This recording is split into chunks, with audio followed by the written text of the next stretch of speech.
Good morning, ma'am. I am Marian Zay Chope, PS Nursing 2, Group 1, and I am here to perform the delivery technique. So before going to the procedure, we should first wash our hands. And then we explain the procedure to the client. While explaining, we should tell also the goal, which is to assist the patient to give birth spontaneously. And then provide privacy to the client. So now we assist the patient to do a lithotomy position, and then while she's in a lithotomy position, we do scrub the vulva with antiseptic solution and then do the perineal flushing.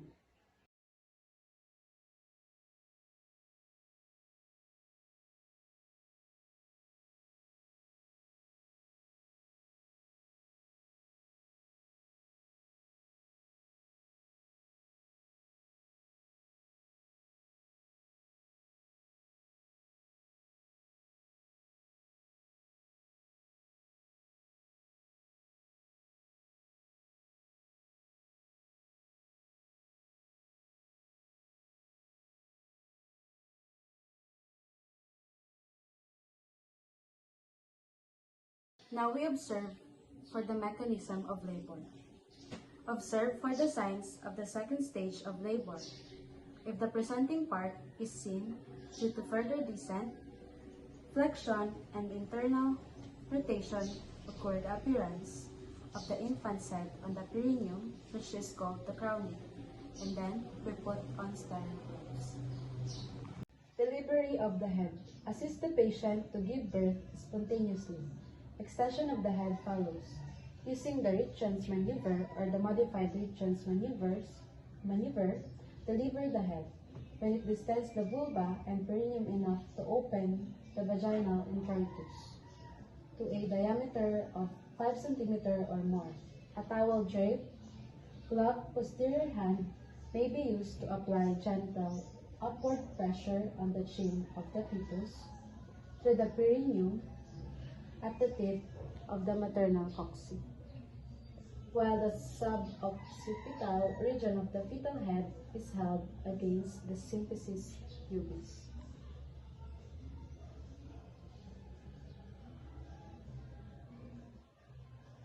The baby is facing the anus of the mother. After the delivery of the head, wipe the mouth and nose of the baby immediately using a sterile gauze towel to remove the secretion. And then suction, if needed, the mouth and the meconium, and also if the meconium is present. Delivery of the shoulder. External rotation occurs. The baby is facing the mother's thigh. A gentle downward traction to effect descent of anterior shoulder. Check for the nuchal cord by passing your finger to the fetal neck to determine whether it is cord coil or not. If a coil or umbilical cord is felt, it should be slipped over the head if loose enough. If applied too tightly, the loop should be cut between the two prongs. Then a gentle upward traction to deliver the posterior shoulder and deliver the neonate promptly. Expulsion. Deliver the trunk and the lower extremities. Place the baby at or below the introitus for 3 minutes so the fetal-placental circulation is not immediately occluded by clamping the cord. Then place the baby on top of the mother's abdomen to the immediate and thorough drying.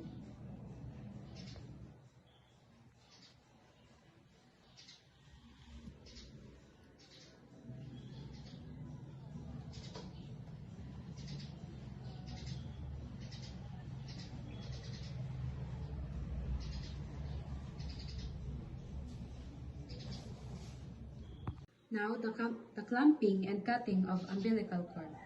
Perform the properly timed cord clamping and cutting. Grasp the cord and feel for the pulsation.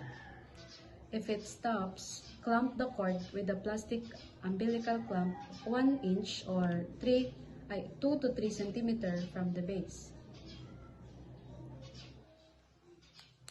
Get another clamp 5 inches from the base and cut 1 cm from the cord clamp.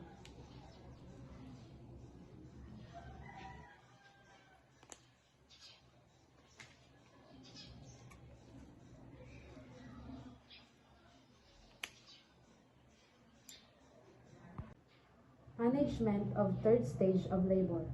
Observe for the signs of placental separation. Usually, it takes, it appears 1 to 5 minutes after the delivery of the baby. And then, we see for the 3 signs, which is the uterine sign, the change in the size and shape of the uterus. It becomes firmer and globular. And then there's a sudden gush of blood, which is the vulva sign.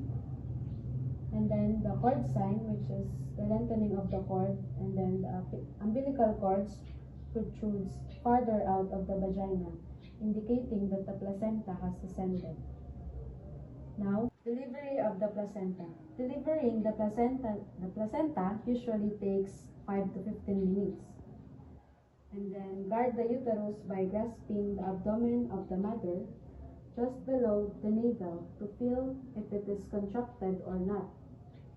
As the placenta reaches the perineum, the cord is lifted, which in turn lifts the placenta out of the vagina.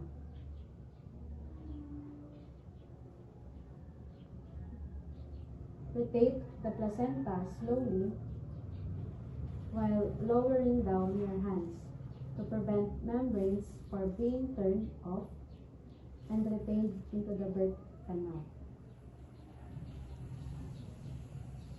And then check for the completeness of the placenta membranes.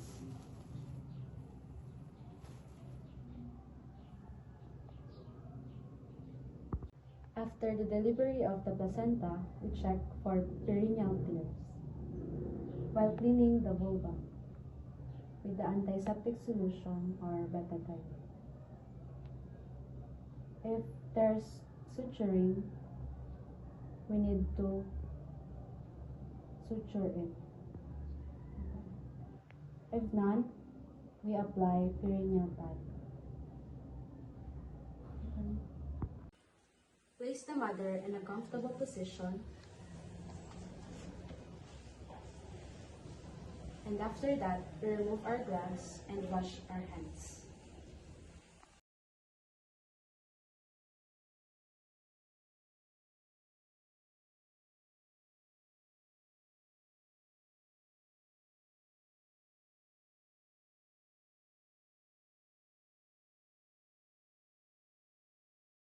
After washing our hands, we check the vital signs of the mother, give vitamin A, and transfer them to the ward. After those procedures, we do the recording. That's all. Thank you. So now, I will do the procedure for breastfeeding technique. Number 1, hold your baby close to you with their nose level with your nipple. And then, let your baby's head tip back so their top lip brushes against your nipple. This should help them open their mouth wide. When your baby's mouth is wide open, bring them to your breast. Aim your nipple to the roof of the mouth. When they attach your nipple and the most of the areola, they are around your nipple. And they should be deep in your baby's mouth. When your baby is attached properly, their chin is pressed into your breast. And then your baby's nose should be clear for easy breathing. Ideally, the nose should be at a tilt when they attach correctly. So the newborns are nose breathers, meaning they breathe through their nose. So if they cannot breathe when they suck your nipple, they will come off the breast. And then if your baby's nose appears to be blocked, move their bottom closer to you. This will create a head tilt and free up their nose. In this correct position, your baby will be able to suck, swallow, and breathe properly and comfortably. The deeper the attachment, the more comfortable you will feel and the better your baby will fit. More of your areola will be visible above their top lip than below their bottom lip. Their cheeks will appear fuller and they'll suck quickly at first, followed by longer sucks. Then you will hear them swallowing. Okay. Thank you.